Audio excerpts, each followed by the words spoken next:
આજે અમે બનાવી રહ્યા છીએ પાઉંભાજી, જેમાં તમાલપત્ર પહેલાં એડ કર્યું છે. હવે વાટેલું લસણ 1.5 કળી જેટલું લીધું છે. વધારે લસણ હોવું જોઈએ તો ટેસ્ટ બહુ સરસ લાગે છે.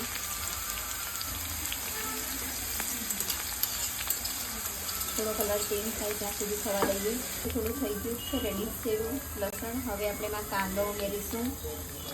મીડિયમ સાઇઝના કાંદા લીધા છે. અમે 5 વ્યક્તિ માટે બનાવી રહ્યા છે પાઉંભાજી, તો વધારે લાગી આપણે બીજા દિવસે વધારે સરસ લાગી માટે. થોડો ગુલાબી કલરનો કાંદો થઈ ગયો છે, નરમ જેવો. હવે એમાં ટામેટું એડ કરીશું આપણે. ટામેટા આપણે 2 લીધા છે. પાકા છે લાલ કલરના પ્રોપર, એટલે કલર સરસ આવી જાય. એને પણ આપણે થોડું ચડાવી દઈશું. સાથે મીઠું થોડું ઉમેરી દઈએ એટલે જલ્દી ઝડપથી ચડી જશે. મીઠું પહેલાં નાખવાથી ખાવાનું જલ્દીથી ચડી જતું હોય છે. એમાંથી પાણી છૂટું પડતું હોવાથી એ અમને અમારી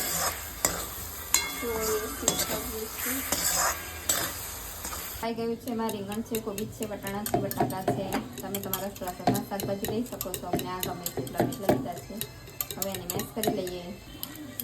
જો ટામેટા સરસ ચડી ગયા છે. હવે આમાં આપણે બાફેલું શાકભાજી એડ કરીશું. તેલ વધારે પડતું નાખવાનું હોય છે. અમુક શાક આપણે જે બનાવીએ એમાં તેલ આગળ પડતું હોય તો સારું રહે. આ ભાજી મસાલા 2 ચમચી જેટલો એપ્રોક્સ તમે જે પ્રમાણે જોઈએ એ મુજબ નાખી શકો છો. મસાલા આપણે થોડા ઓછા નાખીએ અને શાકભાજીનો પ્રોપર ટેસ્ટ લઈએ એનો જે ઓરિજિનલ સ્વાદ હોય છે. હળદર નાખીશું, ધાણા જીરું પાવડર.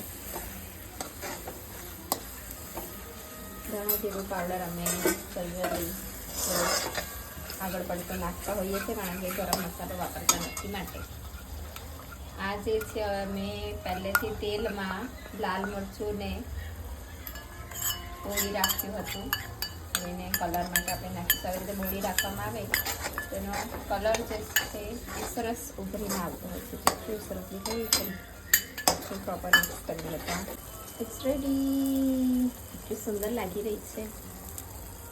તો તમને ખબર છે આપણને બહુ ગમે